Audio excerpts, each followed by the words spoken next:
As youth are learning the essentials of reading and writing, there are tutors and literacy resources to help them master the essential components of literacy.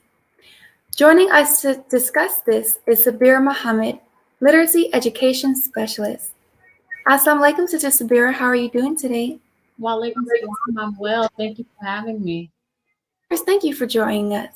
Now we're going to jump right into our first question. What motivated you to become a literacy education specialist? Well, I am a 10-year educator and I have worked in K through 12. And unfortunately, I have worked with students in the upper grades who were considered non-readers, which is absolutely heartbreaking. And I believe and we know that literacy is a human right. Being able to read and express yourself and gain knowledge is absolutely a human right. So I decided once I had children and experience success with um, developing those skills with my daughter, that I would create a place where others can gain resources to build that skill of being able to read and comprehend and write, and so thus emerged Endurance Literacy Center. Wow, yes, ma'am, that is so beautiful. So, what are the essential components of literacy, and how can literacy resources help young learners improve and master literacy? Well, there's so much that really goes into literacy, but we start on a very basic level with phonics, phonemic awareness, and then we move into fluency, being able, to read in a fluent manner. Then you can move into comprehension, being able to understand what it is that you're reading. You go from in the early ages being reading, learning to read, and then it transitions to reading in order to learn. And so we move into comprehension and then, of course, writing. So I would say those are the basics. Within phonics, there is a lot, but that is pretty much the basis of literacy, those four components. Yes, ma'am. So, my mother is actually a teacher. She's not a literacy expert, but I have witnessed her teach students and work with them on how to read and their comprehension skills. So, I really think that's beautiful. I absolutely love what you're doing. Next question. How do you engage a student that is lacking motivation or confidence in their reading and writing ability? Definitely, it's important to meet students where they are, meet children where they are, and give them the ability for success. So when you are, or I am, engaging students in text, I want to make sure that the text that I provide is a text that they can feel successful with. So that way we can move on to things more challenging.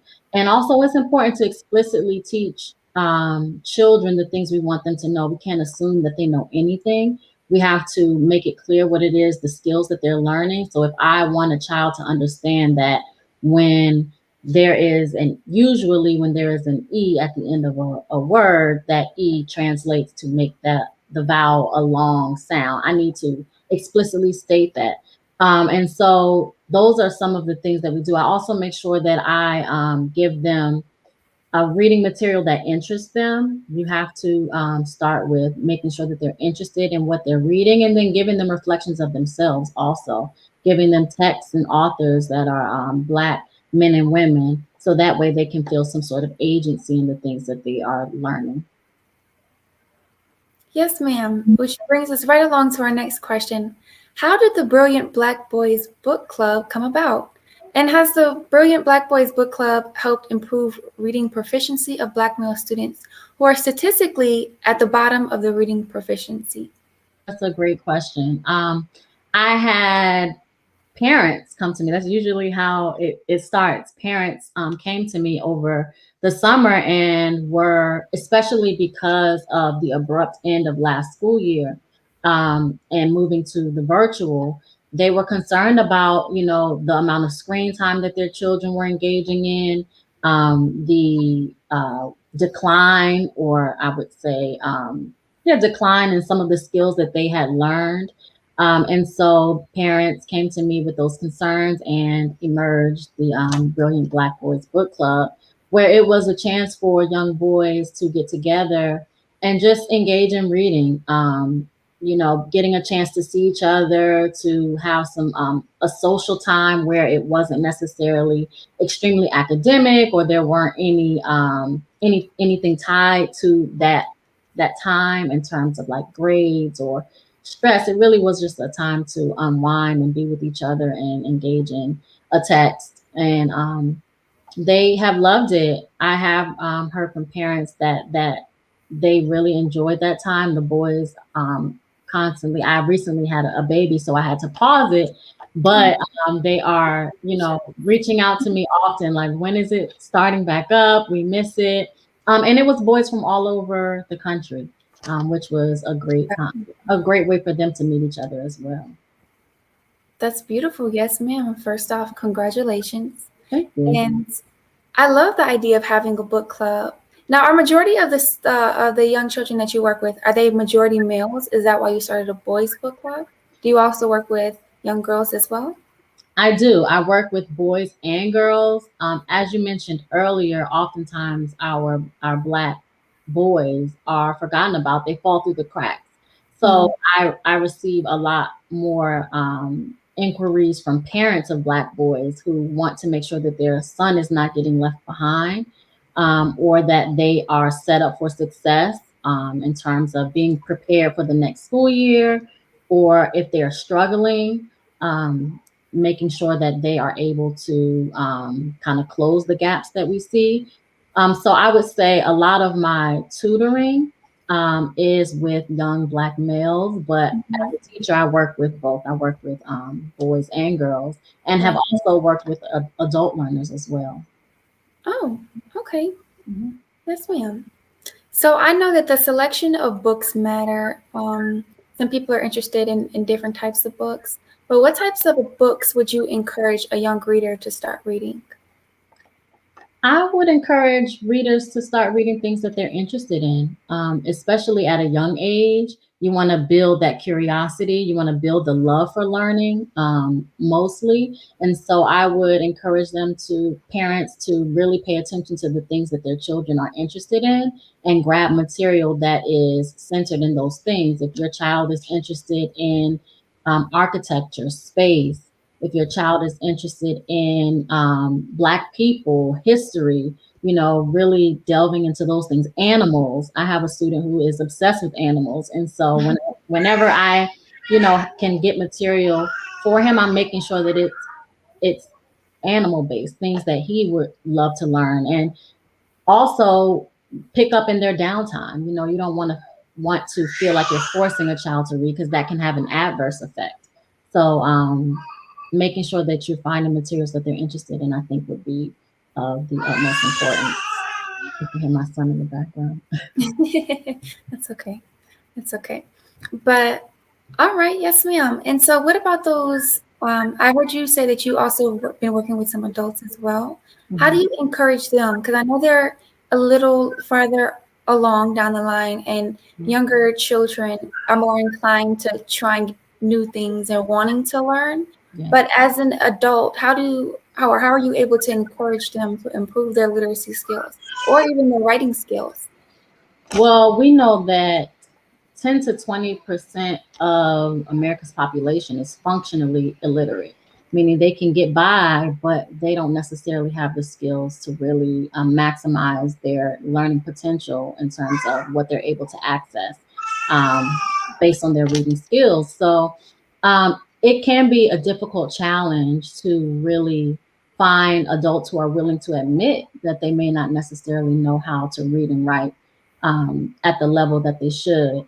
And so my work with adult learners, I worked in an adult literacy program where adults were, going to get their high school diploma. But I have also worked with adults who maybe come to me on the side, who know the work that I do and want to privately seek help. And so those are really the channels, the avenues. It really takes a courageous adult to be able to say, I need help in this area, because it can be embarrassing, to have gone through, and it really shouldn't be an embarrassment personally. It's an embarrassment to our schooling system that has allowed, so many men and women to go through and get to a point in adulthood where they can admit, I don't really know how to read or write. So that has been my experience. It's usually kind of a secret underground work, unless I'm involved in a program that is specifically catered to those things. Yes, ma'am. Yes, ma'am. Okay, now moving on to our last question. Mhm. As students and teachers gravitate towards computers, many schools no longer teach students cursive writing. So how important is it for youth to write well? And what resources are available at Endurance Literacy Center to help students improve their writing? It is extremely important to be able to write well, in order to, completely express yourself. But it's also important that we have handwriting that looks good as well. The minister has talked about his handwriting, and even in writing our letter, that process, and how important handwriting is. It's extremely important. At Endurance Literacy Center, I actually have notebooks that I created with taking it back to the basics for our youngest learners, but the lined paper with the broken lines, and making sure they understand what letters go to the top line, should stop at the middle line, go below the bottom line. All those things are important in my classroom, or even when I'm teaching. I'm old school. You write that over, do it again. That's important that they understand that, especially in reading and writing, your first time doing it is not usually the best. Writing is a process of revision, and it can always improve. And so having children and learners understand that is extremely important. Um, and I also offer writing tutoring. And I haven't had any tutoring in cursive, but I do believe it is a skill that is quickly fading among in the schooling system. But definitely manuscript and composing, how to compose a writing. And I do that for adults as well who are in school and continuing their education for their writing purposes. Yes, ma'am. I know that I could also probably improve my handwriting. I've been told I write like a doctor. Funny. I know exactly what that means. Yes. Now, do you have social media that we can follow you on? Do you have a website that we can visit to book a session with you? Absolutely. So on Instagram, I am Mrs. MRS. Saabi, Saabi. I'm also on Facebook, and you can visit my website at enduranceliteracycenter.com. You can book a one-on-one tutoring session. You can reach out to me for any questions about how to, get your child reading. I specialize in accelerated literacy development. So if you have a child, they know their ABCs, and you're like, what next? Definitely reach out to me. You can email me through my website, and I'd be happy to help. Yes, ma'am. And are you also doing Zoom sessions as well? Yes. So I all my tutoring is virtual right now. So it is through Zoom. But I also, and this is a plug, but I also am a teacher at Muhammad University of Islam, DC.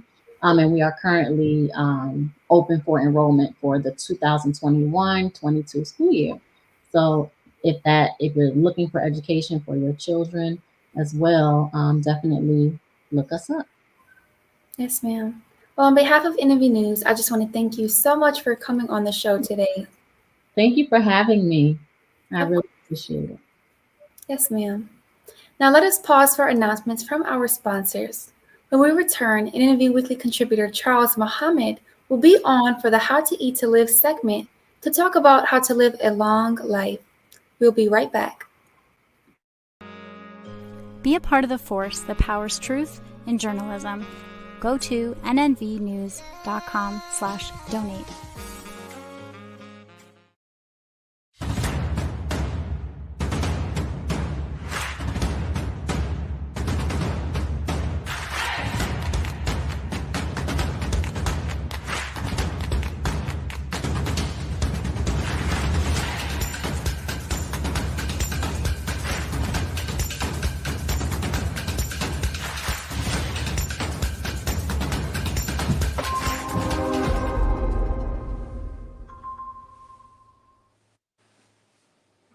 Worldwide, 24 hours a day, 7 days a week. Download the Final Call Radio app and take us everywhere. On your phone, on your computer, on your tablet, on Instagram, Facebook, and Twitter. You can also log on to finalcall.com and click the Listen Live button or finalcallradio.com. Final Call Radio, the official voice of the Honorable Minister Louis Farrakhan and the Nation of Islam. Please share your thoughts with us in the comment section below.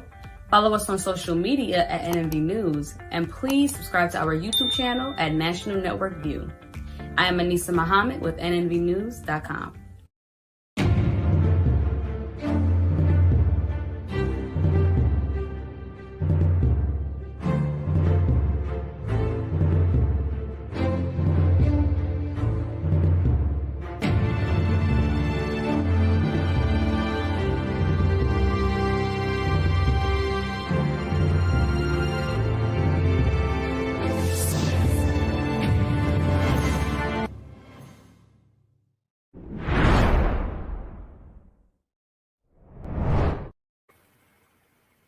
How to Eat to Live advised us what we should eat to bring about a return to perfection and long life, like Noah and Methuselah, who lived nearly 1,000 years. Joining us is NNV Weekly contributor Charles Muhammad. Assalamu alaikum, Brother Charles. How are you doing today? Walaikum salam. Thank you for having me. Yes, sir. It's wonderful to have this discussion with you. Yes, ma'am. So my first question for you is, we're going to recap the plants we are prohibited from eating: beans, greens, and nuts from last show. I'm sorry. No, that's okay. Yes, sir. So what are some of the foods that we are prohibited from eating? Well, in How to Eat to Live, both books, 1 and 2, the Honorable Elijah Muhammad specifically talks about not eating certain beans, peas, greens, and nuts. Now, we are to eat the small white navy bean, but he does say in many occasions that the other beans, he called them butter beans, lima beans, horse beans, those are for cattle. Those beans are strong enough to bust our bellies. They're actually called belly busters. Then we went on into the greens, while they're not good, in the nuts. You could just recap on the last video. But on page 74, book number 2, the Honorable Elijah Muhammad says some very interesting things in regards to that. He says, many of these, he's talking about fruits and vegetables, are not injurious to our health. Now, we still have to stop right there. Not injurious, meaning that there are other fruits and vegetables that can be injurious to our health, that can injure us as we eat them. Because right now we're in a movement, which is the plant-based movement, where we think that all plants are edible, and those that are edible are good for us. Not all of them are good for us. And then he goes on to say that they are vegetarians, talking about those who only eat fruits and vegetables, and they live a long time. Those who do not go after the wrong kinds of fruits and vegetables. So there are the wrong kinds of fruits and vegetables that if you want to live a long life, you can't just go vegetarian and think that you can eat any type of fruit and vegetable and it keep you healthy. Now, on page 52, he says that Allah desires to extend our lives from a short span of averaging 62 years to a span of 1,000 years, or for as long as we desire to live. Now, I love this aspect of it because it challenges us as followers of Elijah Muhammad to prove that we can live 1,000 years scientifically.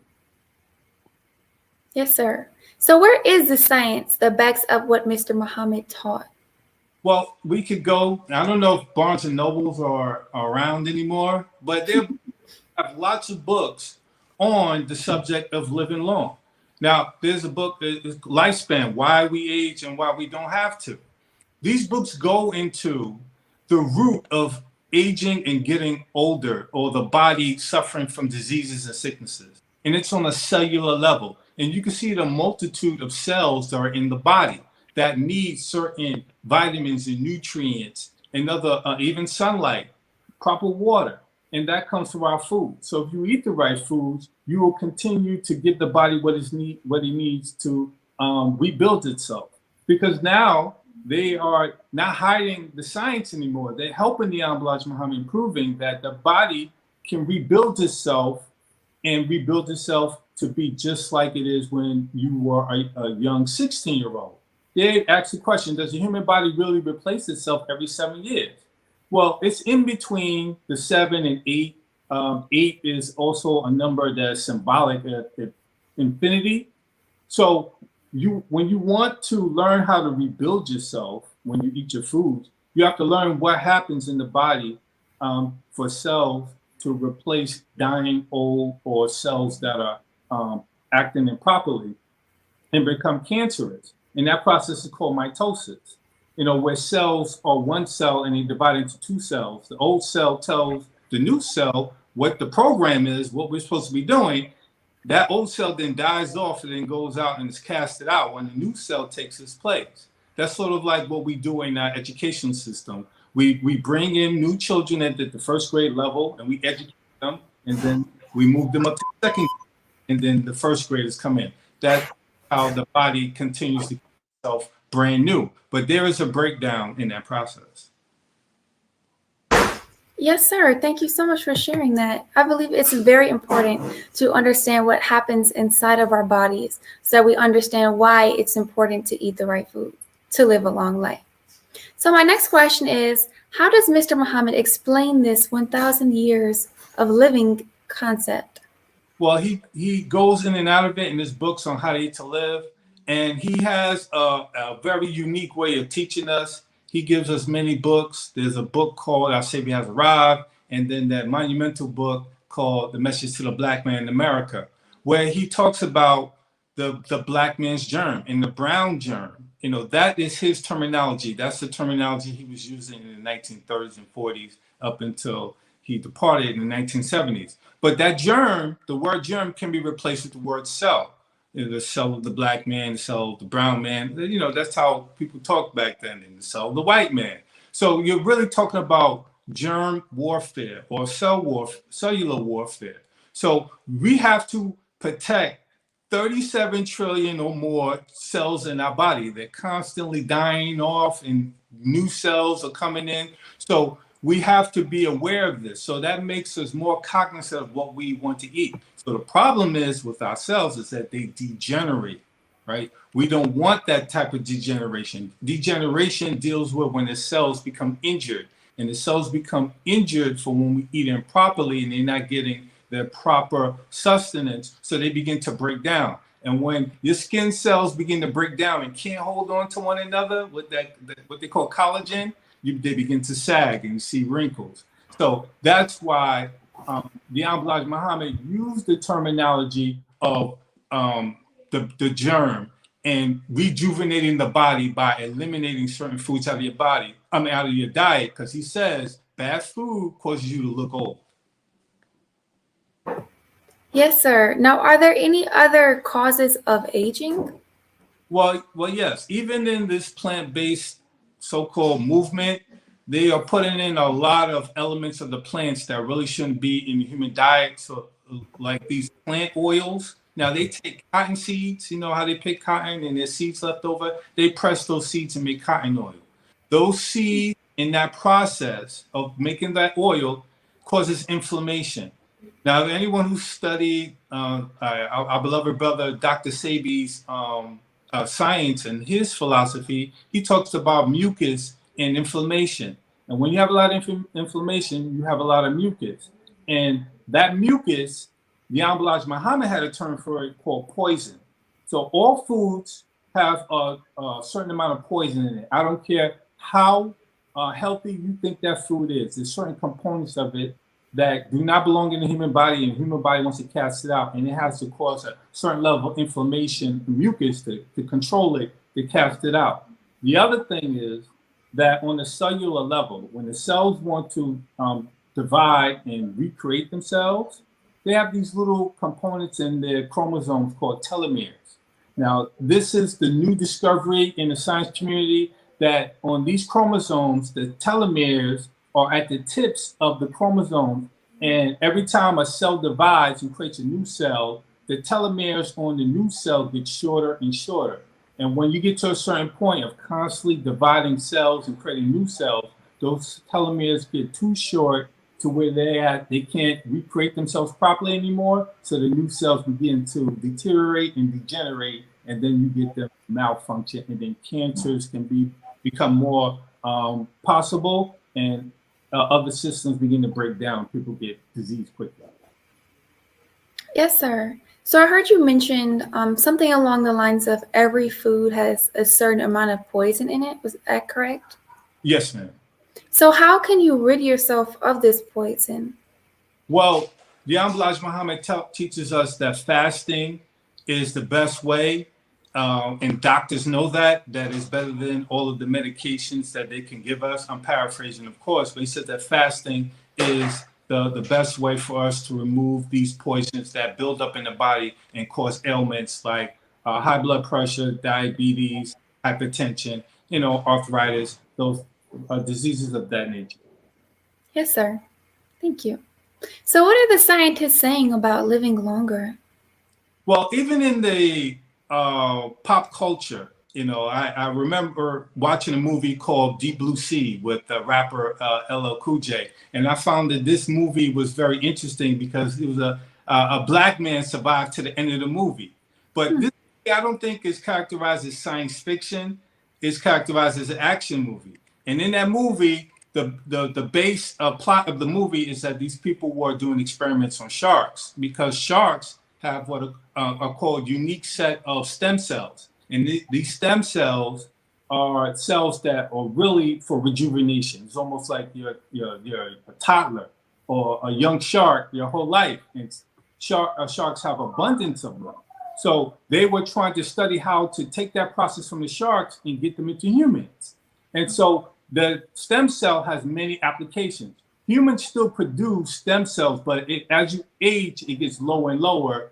And these stem cells are able to mimic red blood cells, nerve cells, muscle cells. So what they want to do is try to get these stem cells to revitalize people suffering from dementia, Alzheimer's, poor memory loss. So they want to use that to rebuild the mind. So that is the science that's backing up the teachings of the Most Honorable Elijah Muhammad, that if you fast, now when we fast, the body tends to produce more stem cells, and these stem cells like to find their way where they're most needed. But here, the scientists are trying to artificially replicate that process. Wow, yes, sir. I had never heard of that movie before, and I had never really looked too deep into that idea of stem cells either. So thank you. Yes, ma'am. That was really enlightening. What are some examples of a long lifespan in modern society?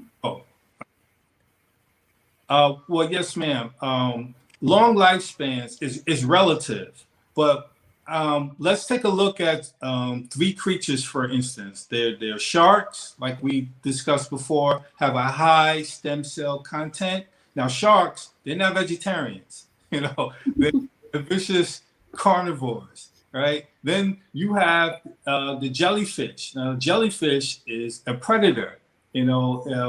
They have these tentacles that capture their food, like little fish, they eat krill or plankton, and they electrify them. They actually produce electric shock. And then you have the lobster. Now, lobsters are bottom feeders, right? They eat the defecation of the oceans and lakes and seas. Matter of fact, lobsters are so toxic that they weren't a delicacy years ago. They were fertilizer for plants. So they're like watery manure in a sense. But now the image has changed, and now they're like the pinnacle of the highlight. But the reason why I brought up these animals, the variants of their diet, they all live longer than humans. And the lobster, in a sense, is almost an immortal. They say that lobsters can live a long time, is that they crush themselves in their own shells. They have an exoskeleton, and they actually shed their old skeletons as they age. But at some point in time, they stop shedding their skeletons, and they actually suffocate in their shells. Jellyfish are also creatures that are considered immortal. They don't know their exact lifespan. They just keep going on and on and on, I guess, until they come across a squid. They're just tired of them shocking them, and the squid will eat them. And shark, they also have their own natural enemies, like the whale and the killer whale and man, but they have a long lifespan, but their lifespan is maybe closer to 100 years old. Yes, sir. So why should we believe that it's possible for anyone to live to be 1,000 years old? Oh, I'm sorry. I also forgot to talk about our friend, the tortoise. Okay. Bowhead whale. They live 200 years. But to answer your question, why should we believe that anyone can live 1,000 years? I know it sounds like fantastic foolishness, but if you read some books and you see what these scientists are coming up, they are predicting the end of aging, to whereas they want to get that exact formula to whereas they could either give you a pill or a treatment. They want to sell it to you to where they could stop you from aging. Now, the Honorable Minister Louis Farrakhan promised us that if we practice how to eat to live, we can reverse aging and eating how to eat to live in this proper way, right? And if we fast, the way the Honorable Muhammad taught us, we won't have certain sicknesses.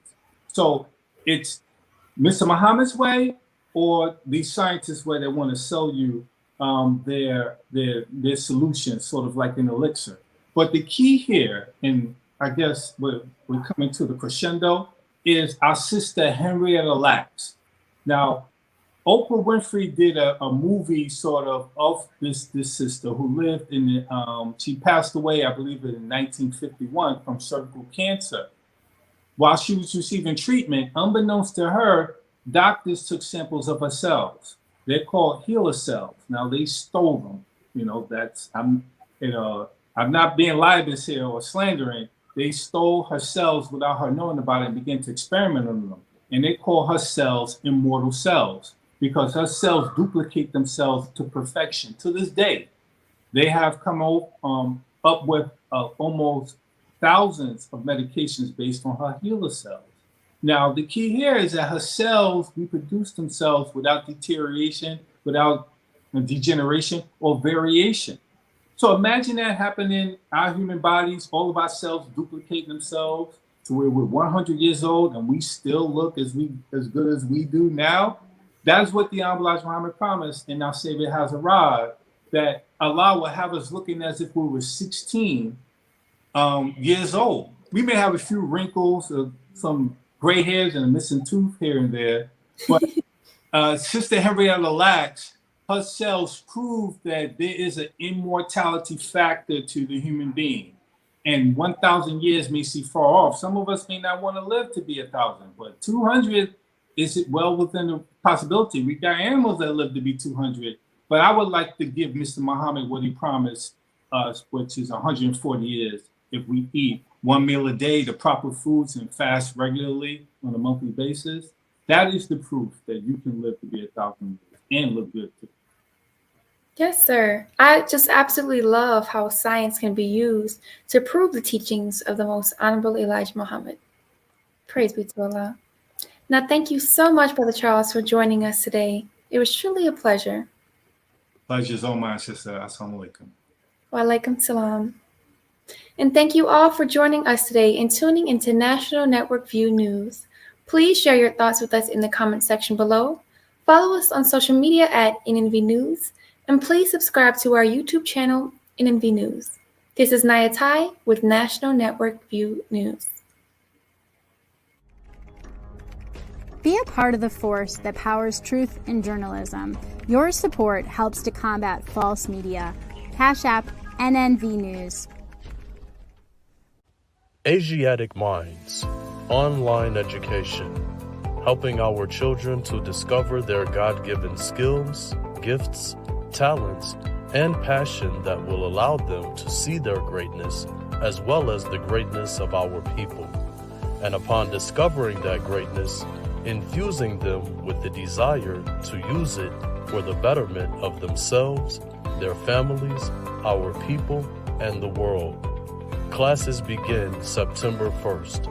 To enroll, visit AsiaticMinds.com. This is Sister Sajda Muhammad. We are proud to announce that the Sajda House commemorative Elijah coins are finally here. This priceless heirloom, made from recycled copper from the messenger's home, is now available at sajdahouse.com. please make sure you leave your comments and questions in the comment section below. Follow us on Facebook, National Network View, and make sure to check us out on Twitter as well, National Network View. This is Sergio Gutierrez with National Network View, signing off.